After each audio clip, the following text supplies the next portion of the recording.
ఓం నమ శివాయ. రాబోయే మహాశివరాత్రి సందర్భంగా మీ అందరికీ కూడా ముందుగా మహాశివరాత్రి శుభాకాంక్షలు. ఆ పరమేశ్వరుడి ఆశీర్వాదం మీ అందరిపైన ఉండాలని మనస్ఫూర్తిగా కోరుకుంటూ, మొదటి వీడియోలో మనం మహాశివరాత్రి విశిష్టత, 12 శివరాత్రుల్లో ఏ శివరాత్రిని మనం మహాశివరాత్రిగా జరుపుకుంటాము, మహాశివరాత్రి రోజు రాత్రి పూజా సమయంలో ఏమి చేయాలి, దేనికోసం పూజించాలి, రాత్రి జాగారం వేటితో గడపాలి అనే విషయాలు తెలుసుకున్నాం కదా. ఆ వీడియోను చూడని వాళ్ళు ఎవరైనా ఉంటే ఆ వీడియో యొక్క లింక్ను ఈ వీడియో డిస్క్రిప్షన్లో ప్రొవైడ్ చేస్తాను, తప్పకుండా వెళ్ళి చూడండి.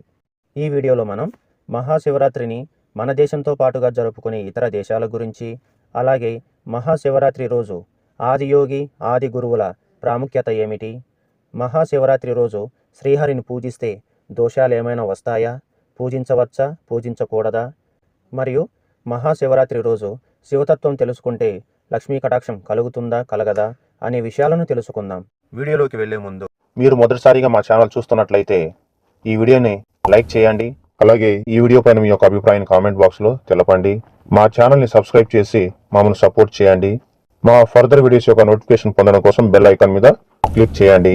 సబ్స్క్రైబ్ చేసి మమ్మల్ని సపోర్ట్ చేస్తారని ఆశిస్తూ వీడియోలోకి వెళ్ళిపోదాం. వీడియోని స్కిప్ చేయకుండా పూర్తిగా చూడండి. ముఖ్యంగా మనం మహాశివరాత్రి రోజు తెలుసుకోవాల్సినది శివతత్వం. అది తెలుసుకుంటే చాలు, జీవితంలో డబ్బులు లేవని కానీ, ఆస్తులు లేవని కానీ, కావాలని కోరికలు కానీ, బాధలు కానీ మనకు ఉండవు. అలాగని లక్ష్మీ కటాక్షం ఉండదా అంటే మనం అనుకున్న దానికంటే ఎక్కువగానే మన ఇంట్లో లక్ష్మీదేవి ఎప్పుడు కొలువై ఉంటుంది. ఆ శివతత్వాన్ని తెలుసుకోవాలి అంటే మన ముందు వీడియో డిస్క్రిప్షన్లో ఇస్తాను, అక్కడ క్లిక్ చేసి చూడండి. ఇక రెండవది, మహాశివరాత్రి రోజు శ్రీహరిని పూజించవచ్చునా, పూజిస్తే దోషాలు ఏమైనా వస్తాయా, లేదా ఉన్న దోషాలు ఏమైనా పోతాయా అంటే ఖచ్చితంగా మహాశివరాత్రి రోజు మనం శ్రీహరిని పూజించవచ్చు. కేవలం శివరాత్రి రోజు బిల్వాకులు సమర్పించి భక్తి శ్రద్ధలతో మనం ఆరాధించడం ద్వారానే ఆ పరమేశ్వరుడు ఎంతో ప్రసన్నమయ్యి మన జీవితంలోని అన్ని కోరికలు నెరవేరుస్తాడు. అలాంటిది తనకెంతో ఇష్టమైన శ్రీహరిని తన యొక్క శివరాత్రి రోజు పూజించడం ద్వారా మరింత ప్రసన్నమవుతాడు.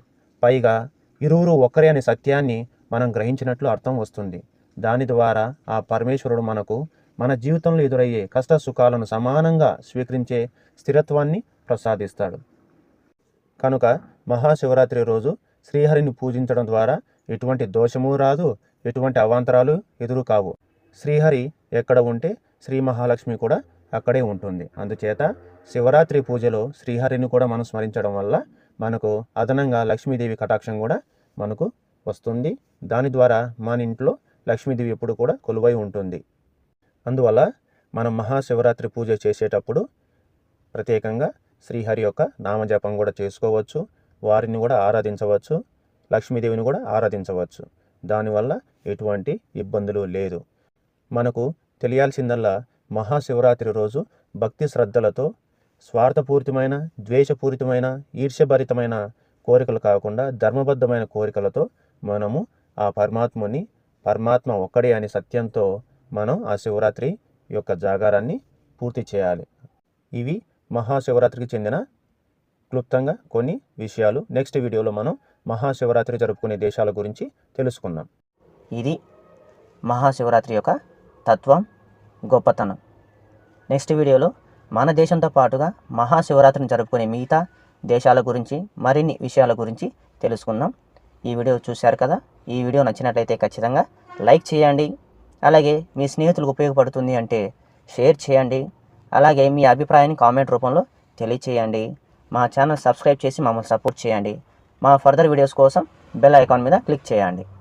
Thank you so much for watching this video. Next వీడియోతో మళ్ళీ కలుసుకుందాం. సర్వే జన సుఖినో భవంతు. జై హింద్.